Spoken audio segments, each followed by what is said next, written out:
Hey there, Void! How's it doing? So, took a little time to reconvene, but I'm back. And trying to blow through the many movies I've been letting stack up.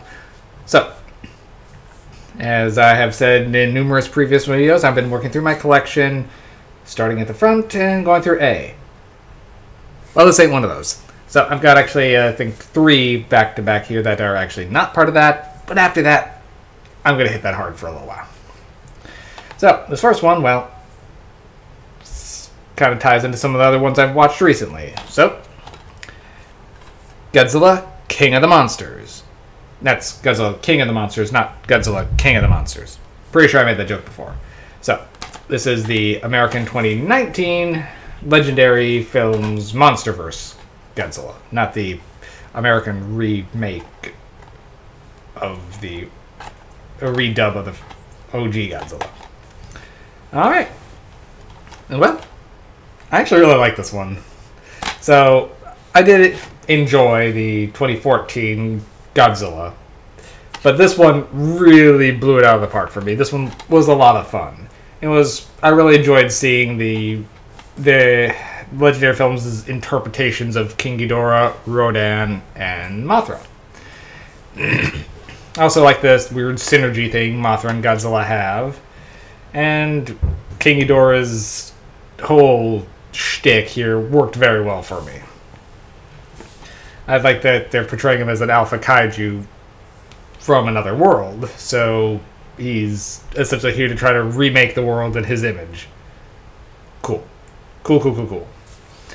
Alright, so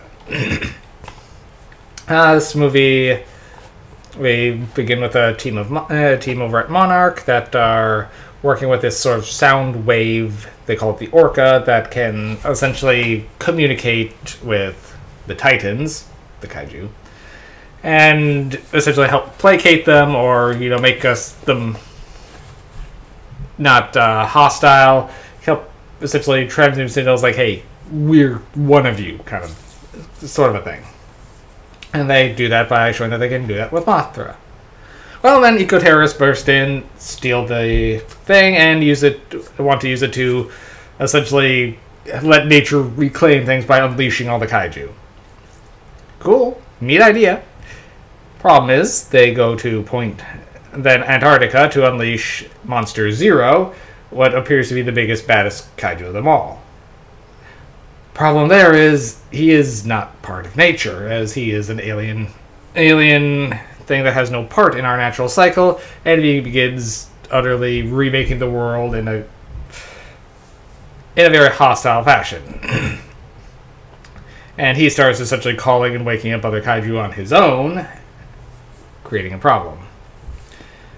And so, essentially, Rodan is the main one that's kind of jumping and to be King Ghidorah's whipping boy, while a lot of other ones that are kind of unnamed here, but they sort of reference them, that appear in later films, start their own global rampage.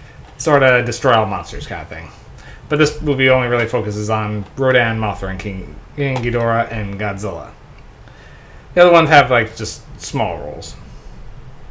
Well, Godzilla seems to have history with Ghidorah, so as soon as he starts stirring, Godzilla beelines for him to take the fight to him, and seems to have some problems. So, with Godzilla critically injured, they need to supercharge him to fight Ghidorah. But yeah, this movie's a lot of fun. I really like the portrayal of Ghidorah. I like how his heads each seem to have slightly different personalities. They almost seem to bicker or squabble a little bit. I kind of like that portrayal, and it gives him some more personality. I just like Rodan's, I